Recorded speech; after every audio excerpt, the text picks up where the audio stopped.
Hello friends, मैं जूली। मैं Dharmendra. JD story style channel में आप सभी का स्वागत है। आज हम आपके लिए लेकर आए हैं मुंशी प्रेमचंद की लघु कथा ठाकुर का कुआं। कहानी पसंद आए तो चैनल को सब्सक्राइब करें और वीडियो को लाइक एंड शेयर करें। जोखू ने लोटा मुंह से लगाया तो पानी में सख्त बदबू आई। गंगी से बोला, यह कैसा पानी है? मारे बास के पिया नहीं जाता। गला सूखा जा रहा है और तू सड़ा पानी पिलाई देती है। गंगी प्रतिदिन शाम पानी भर लिया करती थी। कुआं दूर था, बार बार जाना मुश्किल था। कल वह पानी लाई तो उसमें बू बिल्कुल न थी। आज पानी में बदबू कैसी? लोटा नाक से लगाया तो सचमुच बदबू थी। ज़रूर कोई जानवर कुएं में गिरकर मर गया होगा, मगर दूसरा पानी आवे कहाँ से? ठाकुर के कुएं पर कौन चढ़ने देगा? दूर से लोग डांट बतलाएंगे। साहू का कुआं गांव के उस सिरे पर है, परंतु वहाँ भी कौन पानी भरने देगा? कोई तीसरा कुआं गांव में है ही नहीं। जोखू कई दिन से बीमार है। कुछ देर तक तो प्यास रोके चुप पड़ा रहा, फिर बोला, अब तुम्हारे प्यास के रहा नहीं जाता। ला थोड़ा पानी नाक बंद करके पी लूं। गंगी ने पानी ना दिया। खराब पानी से बीमारी बढ़ जाएगी इतना जानती थी, परंतु यह ना जानती थी कि पानी को उबाल कर देने से उसकी खराबी जाती रहती है। बोली, यह पानी कैसे पियोगे? न जाने कौन जानवर मरा है। कुएं से मैं दूसरा पानी लाई देती हूँ। जोखू ने आश्चर्य से उसकी ओर देखा। पानी कहाँ से लाएगी? ठाकुर और साहू के 2 कुएं तो हैं, क्या एक लोटा पानी ना भरने देंगे? हाथ पांव तुड़वा आएगी और कुछ ना होगा। बैठ चुपके से। ब्रह्म देवता आशीर्वाद देंगे, ठाकुर लाठी मारेंगे, साहू जी 1 के 5 लेंगे। गरीबों का दर्द कौन समझता है? हम तो मर भी जाते हैं तो कोई द्वार पर झांकता नहीं। कंधा देना तो बड़ी बात है। ऐसे लोग कुएं से पानी भरने देंगे? इन शब्दों में कड़वा सत्य था।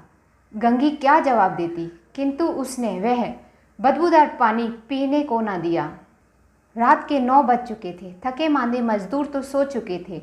ठाकुर के दरवाजे पर 10-5 बेफिक्रे जमा थे। मैदानी बहादुरी का तो अब ना जमाना रहा है ना मौका। कानूनी बहादुरी की बातें हो रही थीं।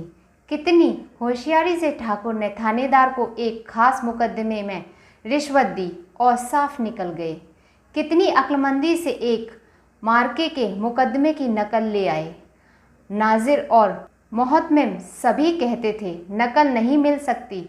कोई 50 मांगता, कोई 100। यहाँ बेपैसे कौड़ी नकल उड़ा दी। काम करने का ढंग चाहिए। इसी समय गंगी कुएं से पानी लेने पहुंची। कुप्पी की धुंधली रोशनी कुएं पर आ रही थी। गंगी जगत की आड़ में बैठी मौके का इंतजार करने लगी। इस कुएं का पानी सारा गांव पीता है, किसी के लिए रोका नहीं। सिर्फ ये बदनसीब नहीं भर सकते। गंगी का विद्रोही दिल रिवाजी पाबंदियों और मजबूरियों पर चोट करने लगा। हम क्यों नीच हैं और ये लोग क्यों ऊंच हैं? इसलिए कि ये लोग गले में तागा डाल लेते हैं। यहाँ तो जितने हैं एक से एक छठे हैं। चोरी ये करें, जाल फरेब ये करें, झूठे मुकदमे ये करें। अभी इस ठाकुर ने तो उस दिन बेचारे गडरिये की भेड़ें चुरा ली थी और बाद में मारकर खा गया।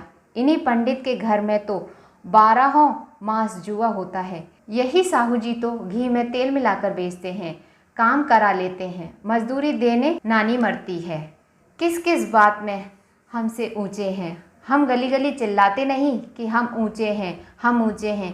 कभी गांव में आ जाती हूँ तो रस भरी आँख से देखने लगते हैं, जैसे सबकी छाती पर सांप लौटने लगता है। परंतु घमंड यह कि हम ऊंचे हैं। कुएं पर किसी के आने की आहट हुई। गंगी की छाती धक धक करने लगी। कहीं देख ले तो गजब हो जाए, एक लात भी तो नीचे ना पड़े। उसने घड़ा और रस्सी उठा ली और झुककर चलती हुई एक वृक्ष के अंधेरे साये में जा खड़ी हुई। कब इन लोगों को दया आती है किसी पर? बेचारे महंगू को इतना मारा कि महीनों लहू थूकता रहा, इसलिए तो कि उसने बेगार ना दी थी। इस पर ये लोग ऊंचे बनते हैं। कुएं पर स्त्रियां पानी भरने आई थीं। इनमें बात हो रही थी। खाना खाने चले और हुक्म हुआ कि ताज़ा पानी भर लाओ। घड़े के लिए पैसे नहीं हैं। हम लोगों को आराम से बैठे देखकर जैसे मर्दों को जलन होती है। हाँ, यह तो ना हुआ कि कलसियाँ उठाकर भर लाते। बस हुक्म चला दिया कि ताज़ा पानी ले आओ, जैसे हम लौंडिया ही तो हैं। लौंडिया नहीं तो और क्या हो तुम? रोटी कपड़ा नहीं पाती, 10-5 रुपए भी छीन झपट कर ले ही लेती हो। और लौंडिया कैसी होती हैं? मत लजाओ दीदी, छिन भर आराम करने को जी तरस कर रह जाता है। इतना काम किसी दूसरे के घर कर देती तो इससे कहीं आराम से रहती। ऊपर से वह एहसान मानता। यहाँ काम करते करते मर जाओ, पर किसी का मुंह ही सीधा नहीं होता। दोनों पानी भरकर चली गई तो गंगी वृक्ष की छाया से निकली और कुएं की जगत के पास आई। बेफिक्रे चले गए थे। ठाकुर भी दरवाज़ा बंद कर अंदर आंगन में सोने जा रहे थे। गंगी ने क्षणिक सुख की सांस ली। किसी तरह मैदान तो साफ हुआ। अमृत चुरा लाने के लिए जो राजकुमार किसी ज़माने में गया था, वह भी शायद इतनी सावधानी के साथ और समझ बूझ कर ना गया हो। गंगी दबे पांव कुएं की जगत पर चढ़ी।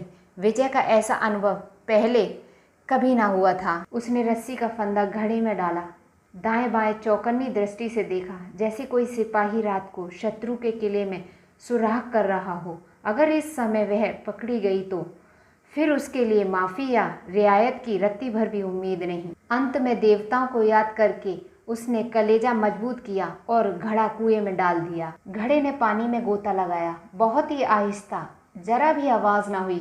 गंगी ने 2-4 हाथ जल्दी जल्दी मारे।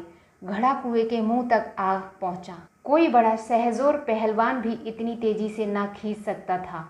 गंगी झुकी कि घड़े को पकड़कर जगत पर रखे कि एकाएक ठाकुर साहब का दरवाज़ा खुल गया। शेर का मुंह इससे अधिक भयानक ना होगा। गंगी के हाथ से रस्सी छूट गई। रस्सी के साथ घड़ा धड़ाम से पानी में गिर गया और कई क्षण तक पानी में हिलकोरे की आवाज़ें सुनाई देती रहीं।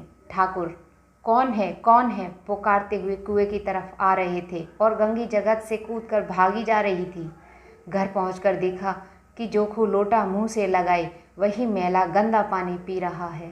फ्रेंड्स, यदि ये कहानी आपको पसंद आई है तो इस कहानी को लाइक एंड शेयर करें और जेडी स्टोरी स्टाइल चैनल को सब्सक्राइब करें और बेल आइकन बटन दबाकर ऑल पर क्लिक करें, जिससे कि आपको आने वाली नई कहानियों के नोटिफिकेशन आपको मिलते रहें।